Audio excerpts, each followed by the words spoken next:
Sinners, man. I know y'all saw Sinners, and I don't know if Terrence saw Sinners. I'm assuming he saw Sinners. He's been talking about Sinners as well too. I know Carl, you saw it. I saw that joint twice as well too. But breakdown set in the 1930s. Two brothers leave Chicago to come back home to Mississippi to open up a juke joint, and all hell breaks loose when vampires creep into the night.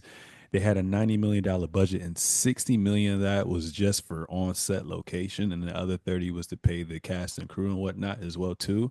Opening weekend, they had 48 million. People thought it was going to flop, but you had supporters like me and others that went to watch them multiple times. Shout out to that AMC pass.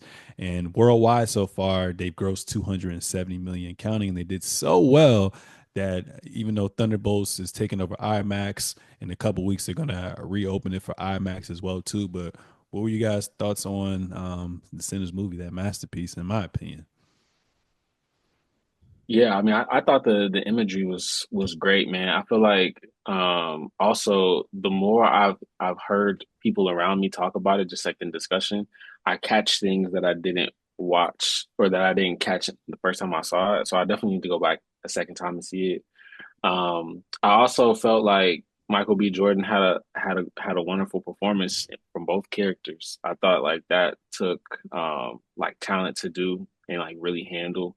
And I feel like the interviews that I've seen of like his castmates talk about how how he handled that on days when they shot it. I was like, oh man, like that's dope. So I think also like my favorite part I think of the whole movie I already know you're gonna was say. Go probably ahead.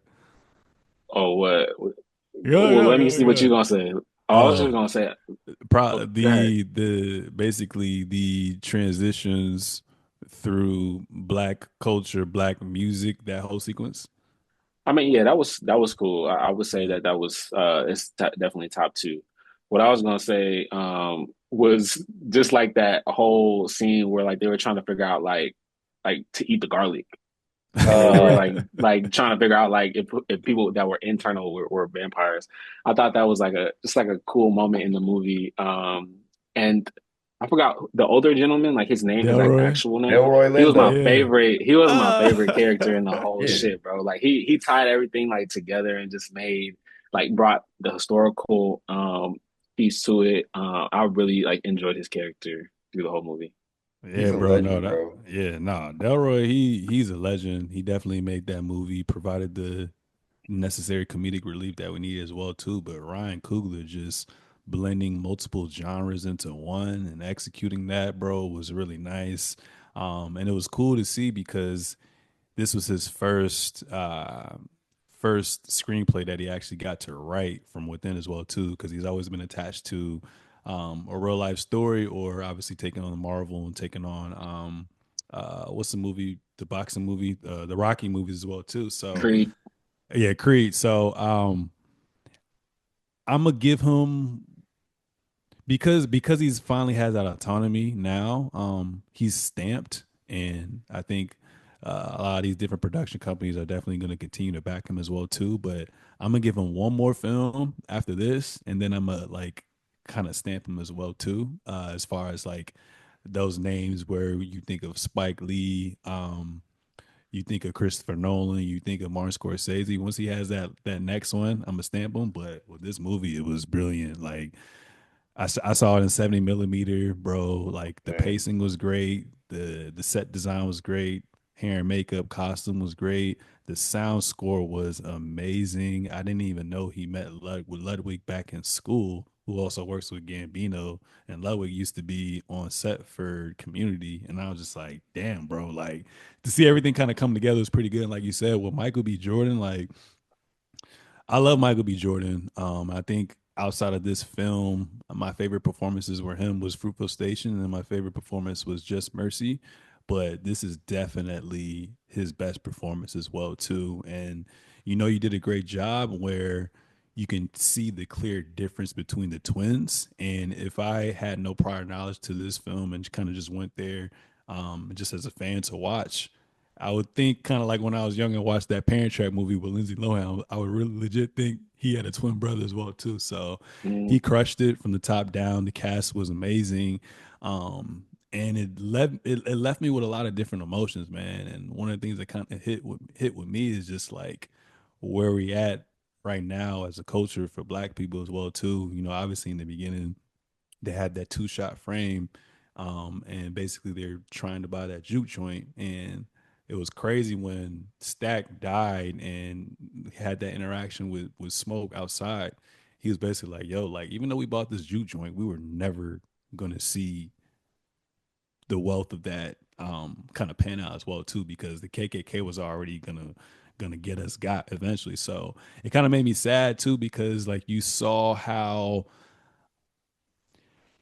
how like racism plays a huge thing, because we've had multiple, and this is just a small little section, but like it just makes me wonder how life would be if we were able to have more Black entrepreneurs back in the day that kind of set us up for financial freedom, financial stability as well too. But that joint just kind of made me sad on that aspect as well too. But it also, it's kind of crazy to think like, I think it won't till like the mid 1960s where we were even allowed interracial marriages as well too. So that joint's just kind of crazy to think. And then the fact that the joint took place in 1930, we're really not that far removed from all this right now too. And it also made me kind of just think on like the concept of time as well too, where it's like we're so fully immersed in technology right now, where I feel like back in the day, like even though time is something that's kind of moving in like a little constant linear process, I just feel like we, because of the lack of resource and technology that we had, it was much more of a simple life to kind of live back in the day. But Ryan Gosling did a good job. Like when I sat down, I literally felt like I was in the 1930s. Like I felt like I was one of those people there. But no, he did a great job, man. What are your thoughts, Carl? Um, I think that I mean, yeah, the movie was incredible. For me, one of the biggest parts that I really liked was when he was there were it was Delroy in the car and one of the twins. I will say I actually couldn't really tell the twins apart. I'll be honest with you. They didn't do enough Hmm. to me to. I think he did a great job in his performances, but like when they were by themselves, I could not tell them apart at all. Yeah, that's crazy. Um, I could definitely tell them apart. yeah, nah. But I think that's also could just be narratively not doing enough to me to get the names of each of them each time and to really Hmm. help me differentiate. But um, it was, yeah, it's one of the twins in the car with Preacher Boy and Delroy, and Delroy was telling a story about like he was when they saw the chain gang, and he was talking about people that he knew that had been hung, and like as he was telling the story, you could see him get emotional, and then he just started to hum, and then he just started like singing the blues, and I think that was so important because a lot of times it's easy to just hear the music and not realize where it's coming from, not realize that this is like no real pain and real raw emotion came into like creating this. It's not like this, and to me it translates. That's why that one scene was great when they were in the juke joint where it kind of showed music evolving across the generations because it's the same as we talk about certain styles of rap and people it's easy for them to degrade it, but it's also like you don't know where this came from. Like a lot of people, this might be their actual life experience and like they're trying to express themselves and this is the way that they know how or this is the way they feel like doing it. So I just thought it was a really great way to show how a lot of Black music comes from honestly our pain and but also just our experiences. And I think that's what a huge part of the movie too is just talking about how it was to be African American in that time. A lot of the allegories with Preacher Boy and dealing with his Hmm. dad and I'm coming back battered and bruised with a broken guitar, and the first thing you're trying to do is to get me to get on your level when it comes to the church and Jesus and everything like that. And I just think that I saw some people trying to say that it was anti-Christian. I don't think it was that. I think that there is, though, a certain toxicity that exists within the church that I think Yeah. anybody who's been within the church can acknowledge. And that doesn't mean that that toxicity is the church, but it exists within it. And I think that as Black people, that's a really big thing that we have to deal with of like, when it comes to being gay and other things like that. Like there's just a lot of things where it's like the church shouldn't be that. It shouldn't be demeaning. It shouldn't make me feel like I can't play music and also love God. You know, it shouldn't make me feel like I have to choose between these and my love for the church or my love for God and stuff like that. So I thought it was, yeah, it just really did a good job to talk about a lot of the things that are within our community and give some explanations behind them. And then you also add in the fantastical element of it to make it just more fun and give it more weight. I just thought it was great. It was a great piece of cinema. I think it's going to be remembered for a long time. Yeah, absolutely, absolutely.